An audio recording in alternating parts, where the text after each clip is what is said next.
People assume every business across the galaxy operates with one simple goal: to make as much money as possible. Think of this standard approach as the desert landlord. Traditional economic theory expects every firm to act exactly like him, squeezing every last drop of monetary value out of a transaction. This chart shows the landlord's metric, profit maximization.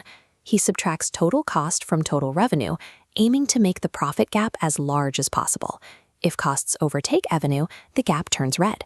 A firm operating in the red is broken and must shut down. But treating profit as the only valid scorecard limits our understanding. If we expect every single business to act like the landlord, we miss how the actual economy operates. Enter the swamp mentor. Watching the galactic map, this figure spots anomalies that completely defy that strict profit rule. Across different sectors, you can find businesses intentionally pricing their products well below what it costs to make them. They are deliberately taking a massive loss on every single sale. Elsewhere, tech firms give away extremely valuable software for free, and massive conglomerates pour billions into environmental charities with zero expectation of a direct financial return. The landlord's theory cannot explain this behavior. To make sense of it, we have to recognize that different economic players define success using completely different scorecards. Judging every action by the size of the profit margin will lead us to misread the market entirely. Massive segments of the global economy are playing an entirely different game. Let's visit a battered repair garage on a remote world. This is the farm boy, representing our first alternate objective. When a brand new startup opens its doors, or an established company faces a sudden economic shock, like a severe recession, making a large profit is an impossible luxury. Their immediate goal is simply survival.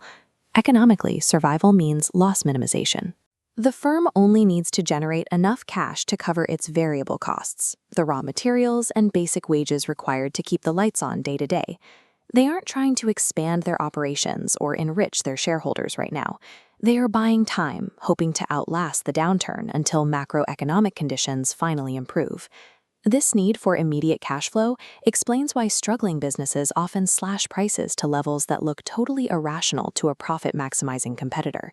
Staying alive today matters more than being profitable tomorrow. Now, look at this sprawling industrial empire. This is the dark overlord, a firm entirely consumed by one objective: growth. A firm focused on growth wants to dominate. Instead of maximizing the gap between revenue and cost, they obsess over pushing total sales revenue as high as possible to capture maximum market share. This graph illustrates the main advantage of that size: economies of scale. As the volume of production on the bottom axis expands rapidly, the firm's average cost per unit plunges. Producing things cheaper gives them the power to crush smaller competitors. There is also a human element driving this strategy. Corporate leaders often push for relentless expansion because their own salaries, executive status, and job security are directly tied to the sheer size of the empire they control. Knowing this, we can understand why massive corporations will deliberately operate at a loss for years, sacrificing short-term profits to aggressively acquire rivals and secure an industry monopoly. Finally, we find the rebel leader operating a supply distributor. Here, we see the objective of social welfare in action.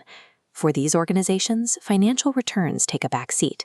Operational decisions are calculated based on broader social costs and benefits, measuring how their actions impact the quality of life for the community. Governments often assign this objective to state-owned enterprises. They will intentionally charge extremely low prices for housing or utilities to ensure that essential goods remain affordable for the poorest populations. Private companies play this game too. Through corporate social responsibility, or CSR, firms invest in ethical supply chains and environmental protection to boost their public image and avoid strict government regulations. Once we factor in social welfare, we see that ethical behavior is a deliberate, strategic objective that firms use to protect their brand and ensure their long-term viability in the market. If we pull back to view the whole system, the true economy reveals itself. It is a complex ecosystem where firms are simultaneously striving for profit maximization, survival, growth, and social welfare. When you sit down for your exam, look for how these objectives conflict. If the overlord drops prices to pursue rapid growth, that action will completely wreck the landlord's ability to maximize his profit. Always read the provided scenario carefully to identify the player. A case study about a brand new startup points directly to survival, while a prompt about a massive multinational points to growth or profit maximization. And if the question describes a state-owned enterprise or a business donating a percentage of its revenue to charity, that should automatically trigger a discussion of social welfare. Mastering microeconomics requires looking past the simple price tag on a product. You have to investigate the firm behind it and identify exactly which scorecard they are using to measure their own success.